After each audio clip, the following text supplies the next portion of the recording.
Hello friends, मैं आजाद sir आपका अपना यूट्यूब चैनल आर्ट्स बाय आजाद सर में स्वागत है। जैसा कि दोस्त आप जानते हैं कि हम मिड टर्म के हिस्ट्री और पॉलिटी के बारे में आपको बता रहे हैं, जो मिड टर्म के सिलेबस को लेकर के। इसी में से आज हम मिड टर्म में हिस्ट्री के बारे में बताने जा रहे हैं कि हिस्ट्री में टोटल 4 चैप्टर आपके आ रहे हैं। कितने आ रहे हैं?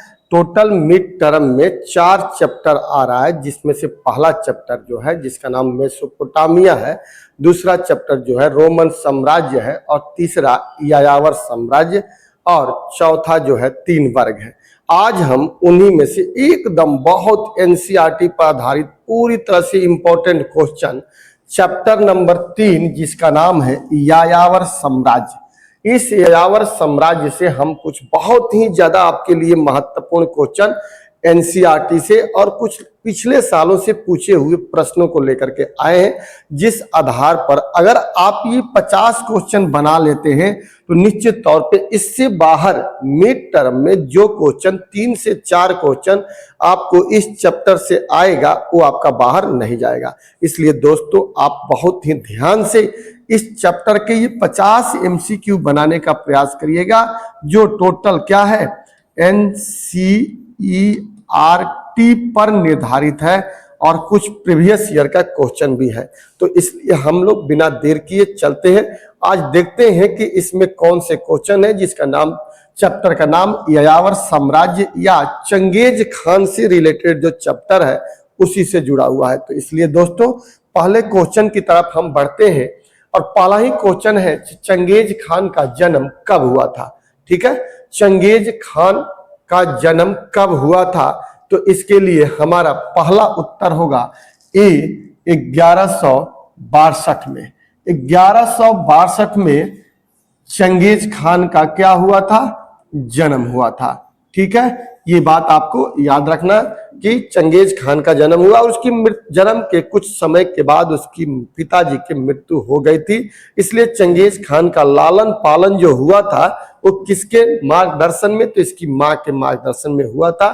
जो यही वो चंगेज खान है जो अपने संघर्ष के बल पर एक महान साम्राज्य की स्थापना करेगा, जिस साम्राज्य को हम यायावर साम्राज्य या पार महाद्वीपीय साम्राज्य के नाम से भी जानते हैं। पार महाद्वीपीय का मतलब होता है एक महाद्वीप से लेकर के दूसरे महाद्वीप तक जो साम्राज्य फैलता है उस महाद्वीप को हम पार महाद्वीपीय साम्राज्य कहते हैं। तो इसका भी साम्राज्य एशिया से लेकर के यूरोप तक फैला हुआ था, इसलिए इसके साम्राज्य को हम पार महाद्वीपीय साम्राज्य कहते हैं। तो पहला उत्तर आपको निकल गया, कुछ हमने समझा भी दिया आपको। आगे क्वेश्चन दूसरा कह रहा है कि मंगोल चीन से क्या लाते थे। अब देखिए, अब जो मंगोल थे वो मूल रूप से ये मंगोलिया था देश जो एशिया में पड़ता है, वहीं के रहने वाले थे।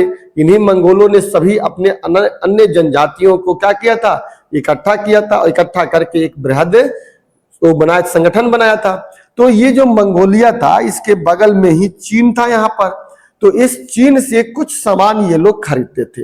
वैसे में देखा जाए तो मंगोल जो थे वो खेती नहीं करते थे, तो अनाज उनके पास होता नहीं था। वो शिकारी थे, संग्राहक थे और पशुपालक थे। उनका मुख्य व्यवसाय क्या था?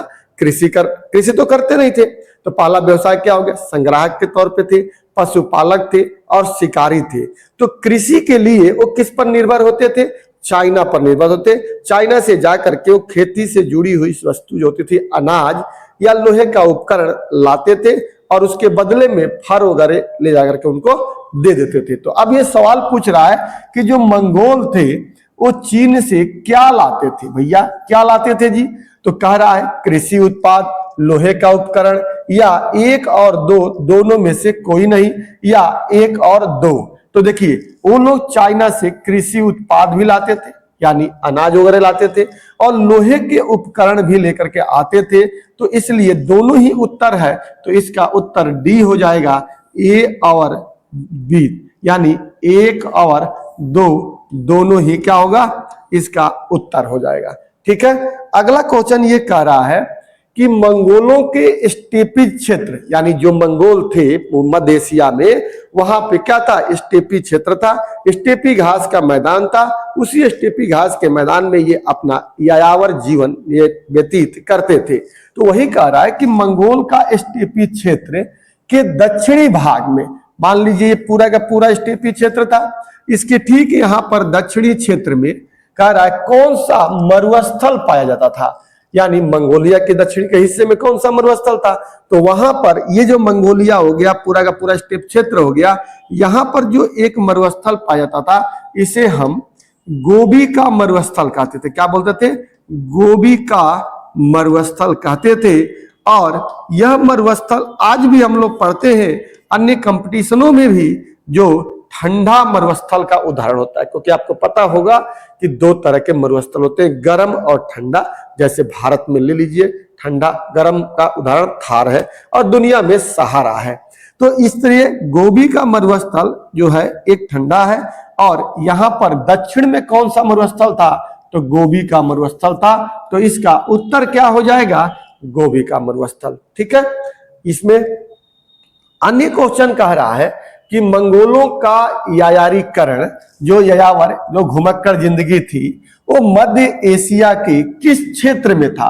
यानी मध्य एशिया अगर ये टोटल का टोटल था, तो इस मध्य एशिया के किस क्षेत्र में ये लोग अपना घुमक्कड़ जीवन व्यतीत करते थे? तो ये वाला जो इलाका था, इसी को हम लोग स्टेपी क्षेत्र कहते हैं, स्टेपी क्षेत्र कहते हैं। और इसी स्टेपी क्षेत्र में ये लोग अपना घुमक्कड़ जिंदगी बिताते थे। तो इसका उत्तर क्या हो जाएगा? स्टेपी क्षेत्र हो जाएगा, यानी सी हो जाएगा। ठीक है। बहुत आसान तरीके से एक एक करके मैं बता रहा हूं। इस सारे क्वेश्चन को आप क्या कर लीजिएगा? याद कर लीजिएगा अच्छी तरह से, यहीं से क्वेश्चन आपका आएगा। अगला क्वेश्चन कह रहा है चंगेज खान के कार्य कौन से थे? यानी जो महान चंगेज खान था, उसका मेन काम क्या क्या था, उसने क्या क्या किया था पूरे साम्राज्य को स्थापित करने के लिए संघर्ष के दौरान? तो मंगोलों को संगठित करना, बिल्कुल बात सही है। मंगोलों को, सारे मंगोल और मंगोल से जुड़े हुए जितनी जनजातियां थी, उन सारे जनजातियों को इसने क्या किया? एक सूत्र में बांधने का काम किया। उसके बाद चीनियों के शोषण से उन्हें मुक्ति भी दिलाया, ये भी बात सही है। चीनी उस पर जो आक्रमण करते रहते थे, बाद में चंगेज खान ने क्या किया? चीनियों को हराया भी था और उन्हें जीता भी था। ठीक। और पार महाद्वीपीय साम्राज्य की स्थापना भी किया था। यानी इसका कार्य कौन कौन से थे? तो ये भी था, ये भी था और ये भी था। इस प्रकार इसका उत्तर क्या हो जाएगा? उपरोक्त सभी हो जाएगा, यानी उसने ये तीनों ही काम किया था। अगला क्वेश्चन क्या कह रहा है? चंगेज खान का जन्म कब और कहां हुआ था? ठीक है। हालांकि हमने पहले बताया कि चंगेज खान का जन्म 1162 में हुआ था, लेकिन कहां हुआ था? तो देखिए ये कह रहा है, इसका उत्तर बी हो जाएगा। 1162 ईस्वी में आधुनिक मंगोलिया के उत्तरी भाग में एक नदी थी जिसका नाम ओनोन नदी था। ओनोन नदी था। उसी ओनोन नदी के किनारे किसका जन्म हुआ था? चंगेज खान का जन्म हुआ था, जो वर्तमान में कहां पर है? मंगोलिया में है। ठीक है। आगे देखिए, आगे कह रहा है कि अगला क्वेश्चन है कि बर्बर शब्द यूनानी भाषा के किस शब्द से बना हुआ है? यानी जो बर्बर शब्द है वो यूनानी भाषा का शब्द है, तो किससे बना हुआ है? तो बारबरोस शब्द से बना हुआ है। तो इसका उत्तर क्या हो जाएगा दोस्तों? बारबरोस, यानी डी होगा। मेरे भाई आप इसको बहुत अच्छे तरीके से पढ़िएगा, ये क्वेश्चन बहुत इंपॉर्टेंट है जो आपका पूछता रहता है। अब कह रहा है क्वेश्चन अगला, चंगेज खान का वास्तविक नाम क्या था? ये तो बहुत ही इंपॉर्टेंट है, कई बार क्वेश्चन पूछ चुका है, मिड टर्म में या फाइनल में भी कई बार पूछ चुका है कि चंगेज खान का वास्तविक नाम क्या था? तो चंगेज खान का वास्तविक नाम तैमूजीन था। इसको तो बाद में ना बहुत सारी उपाधियां मिली थी, समुद्री खान हो या चंगेज खान हो या सार्वभौमिक खान हो, ये सबकी उपाधियां मिली थी। असली नाम इसका तैमूजीन था। अगला क्वेश्चन क्या कह रहा है? इटालियन यात्री मार्को पोलो किसके काल में चीन आया था? ठीक है। इसका उत्तर क्या होगा कि इटालियन यात्री जो मार्को पोलो, जो विश्व भ्रमण के लिए जाना जाता था, विश्व यात्री भी कहा जाता है इसे, वो चीन तो आया था। किसके समय में आया था? तो इसका उत्तर बी होगा, कुबल खान के समय में आया था। कुबल खान जो था उसी के समय में आया था। अगला क्वेश्चन कह रहा है कि चंगेज खान ने अपनी राजधानी कहां स्थापित की थी? ये तो बहुत अच्छी क्वेश्चन है, ये तो आपको मैप में भी पूछा जाता है। तो इसका उत्तर क्या हो जाएगा? काराकोरम, मंगोलिया में ही जगह था, काराकोरम में उसने क्या किया था, अपनी राजधानी को स्थापित किया था। अगला क्वेश्चन कह रहा है कि ओगोदेई किसका पुत्र था जी, ओगोदेई किसका पुत्र था, तो चंगेज खान के 4 पुत्र थे। उन्हीं 4 पुत्रों में से एक पुत्र का नाम ओगोदेई भी था, जिसे यह अपना उत्तराधिकार बनाना चाहता था। तो अब देखिए इसका उत्तर क्या हो जाएगा, चंगेज खान। ठीक है, ओगोदेई किसका पुत्र था, चंगेज खान का पुत्र था। अगला क्वेश्चन कह रहा है कि मंगोलों के आचरण हेतु, यानी इनका आचरण कैसा होगा कैसा नहीं होगा, इसको संबोधित करने के लिए, आने वाले पीढ़ी को बताने के लिए यास का प्रतिपादन किसने किया था। यास एक तरह का इनका क्या था, विधि संहिता था। क्या था इनका, विधि संहिता था, यानी इन लोगों का अपना एक संविधान था जिसमें चंगेज खान ने अपने समय की सारी बातों को लिखा था। और ये क्या था, यास का प्रतिपादन किसने किया, तो इसका उत्तर क्या हो जाएगा, चंगेज खान हो जाएगा। क्या हो जाएगा, चंगेज खान ने ही यास को बनाया था। अब कह रहा है अगला क्वेश्चन आपका कि मंगोलों का प्रिय पशु कौन थे। मंगोलों के पास तो बहुत सारे पशु थे, लेकिन इनके प्रिय पशु कौन था, ऑप्शन नंबर ए हो जाएगा आपका घोड़ा। क्या था, क्योंकि ये लोग शिकारी करते थे, शिकार भी करते थे, पशुपालक भी करते थे, तो अपने प्रिय पशु इनके लिए क्या था, घोड़ा होता था। अगला क्वेश्चन कह रहा है चंगेज खान मंगोलों के किस कबीले से संबंधित था, या अलग अलग कबीले थे, अलग अलग ग्रुप था इनका, तो चंगेज खान किस कबीला से था, तो उस कबीले का नाम कियात था। ये बहुत ज्यादा इंपॉर्टेंट है, ये बार बार क्वेश्चन क्या होता है, पूछा जाता है कि चंगेज खान किस कबीला से संबंध रखता था, कियात कबीला से संबंध रखता था। अगला क्वेश्चन कह रहा है मंगोल सेना की सबसे बड़ी इकाई कितने सैनिक शामिल थे। मंगोलों ने अपना सेना की टुकड़ियां बनाई थी, किसी में 100, किसी में 10, किसी में 1000, किसी में 10,000 की सेना होती थी। तो पूछ रहा है सबसे बड़ी इकाई कौन थी, तो जिसमें इतना डी आंसर हो जाएगा, 10,000 की सैनिक इसमें होती थी। अगला क्वेश्चन कह रहा है मंगोलों का प्रिय पेय कुमिक एक प्रकार की शराब होती थी। ठीक है, पेय पदार्थ होता था कुमिक, एक तरह से क्या होता था, ये पेय पदार्थ होता था शराब। वो किस पशु के दूध से बनता था, तो इसका उत्तर आपका ए हो जाएगा, घोड़ी के दूध से यह पेय पदार्थ कुमिक जो था ये बनता था, जो इसे ये लोग पीते थे लोग। अगला कह रहा है क्या कि चंगेज खान का मंगोलिया का शासक कब बना। चंगेज खान मंगोलिया का शासक यानी राजा कब बना था, तो इसका उत्तर हो जाएगा डी 1206। 1206 में इसने चंगेज खान ने क्या बना था, साम्राज्य में स्थापित करने के बाद राजा बन गया था मंगोलिया का। अगला क्वेश्चन कह रहा है यायावर का अर्थ क्या होता है। ये तो बहुत ही अच्छा क्वेश्चन है, बहुत ही महत्वपूर्ण है। घुमक्कड़, यायावर का मतलब क्या होता है, घुमक्कड़, जिनका जीवन एक जगह अस्थाई न हो, इधर उधर वो घूमते रहते हो, परमानेंटली ना रहते हो, उन व्यक्ति को हम क्या कहते हैं, यायावर कहते हैं, अर्थात इन्हें घुमक्कड़ कहते हैं। अगला क्वेश्चन क्या कह रहा है चंगेज खान की मृत्यु कब हुई, कब चंगेज खान मर गया, तो 1227 में इसकी मृत्यु हो गई थी।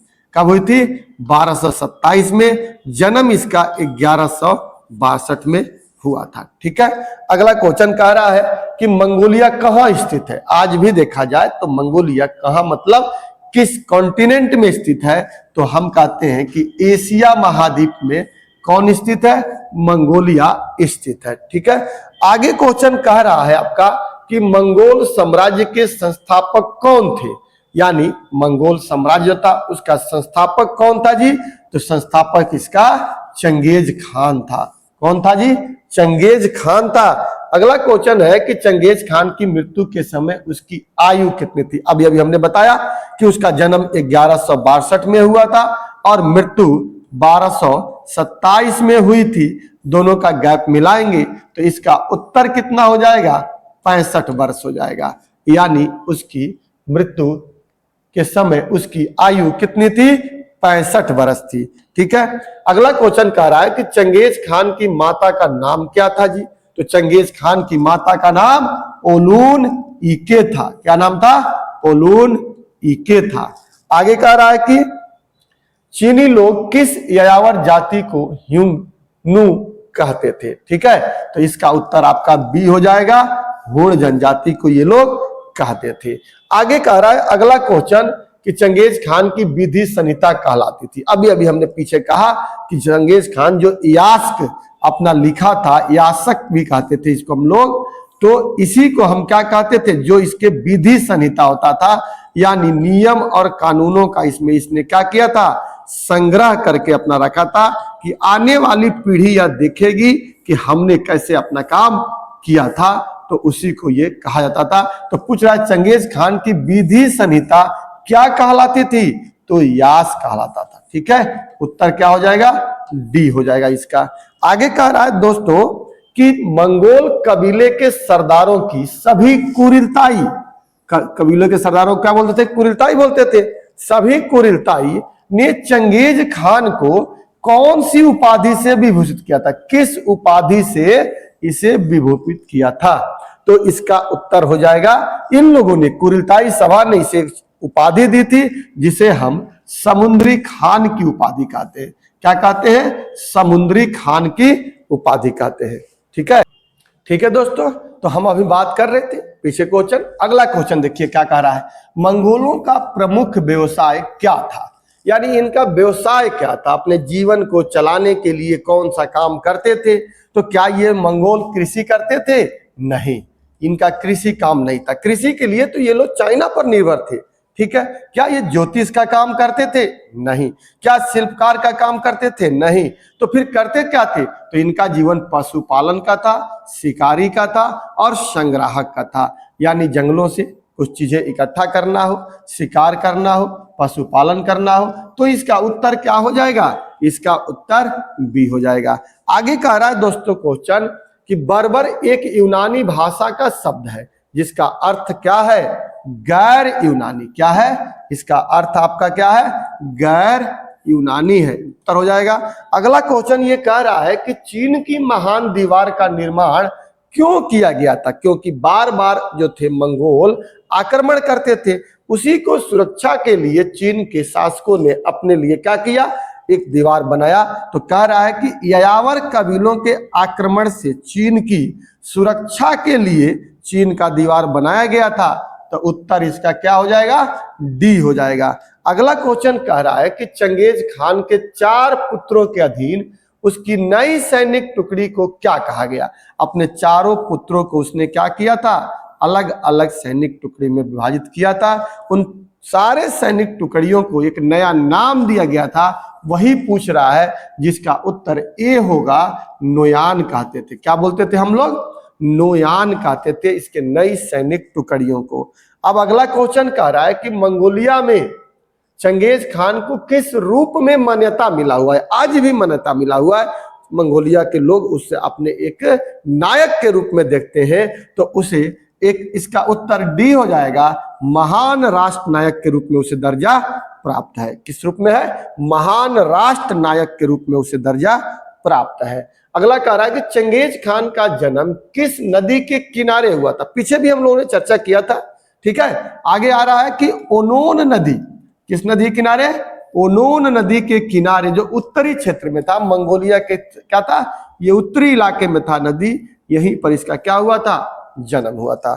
अगला क्वेश्चन ये कह रहा है कि चंगेज खान की मृत्यु के बाद मंगोल साम्राज्य कितने चरणों में बट गया।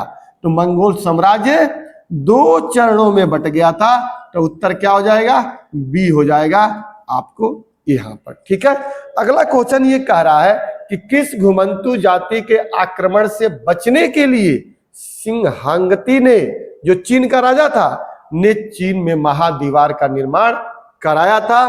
तो इसका उत्तर आपको हो जाएगा क्या, मंगोल के लिए। ठीक है, मंगोलों से बचने के लिए उसने चीन का दीवार बनाया था इधर से, जिससे पार वो लोग नहीं कर पाते थे। अगला क्वेश्चन क्या कह रहा है, कुबलाई खान के काल में विश्व इतिहास में प्रथम बार हलाकू से सांकेतिक मुद्रा के रूप में कागज का नोट कब चलाया गया था। ठीक है दोस्तों, कागज का नोट कब चलाया गया था, तो इसका उत्तर आपका 1231 हो जाएगा।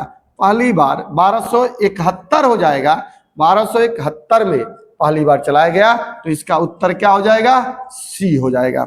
आगे क्वेश्चन कह रहा है कि दूसरे चरण यानी 55 से लेकर 1300 ईस्वी तक मंगोलों द्वारा विजित प्रदेश कौन से थे? तो इन लोगों ने इस दौरान सीरिया को भी जीता, ईरान को भी जीता और पूरा चीन को जीता। तो इसका उत्तर क्या हो जाएगा?